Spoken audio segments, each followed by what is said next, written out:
નમસ્કાર. છેલ્લા 24થી 28 કલાકમાં હવામાન વિભાગની આગાહી મુજબ બનાસકાંઠા જિલ્લામાં ભારે વરસાદ પડેલો છે.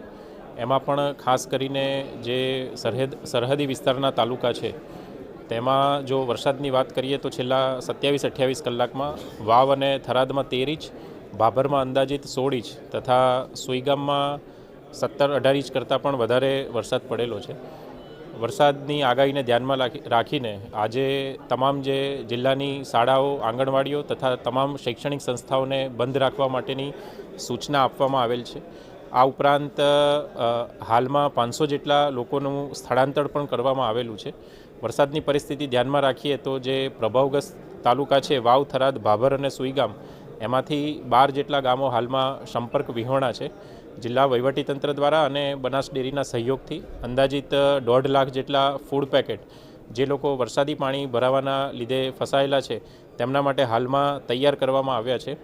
ખૂબ ભારે પવન સાથે વરસાદ પડેલ હોવાથી 258 જેટલા વીજળીના થાંભલાઓને પણ નુકસાન થયું છે અને હાલમાં 279 જેટલા ગામડાઓ છે તેમાં વીજળી નથી, જે વીજળી મરમ્મત કરી અને પાછા લાવવા માટે તમામ ટીમોને સૂચના આપવામાં આવી છે.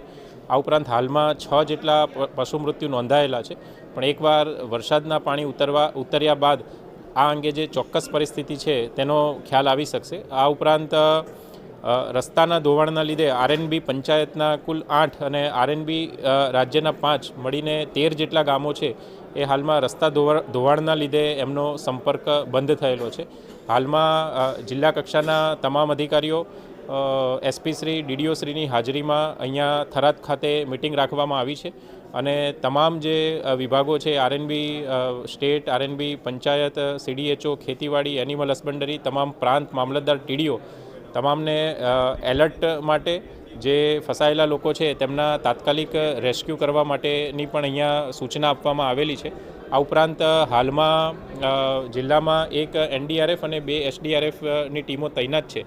આ ઉપરાંત વધુ એક એનડીઆરએફ અને વધુ 2 એસડીઆરએફ ટીમો સરકાર તરફથી મોકલવામાં આવી રહી છે.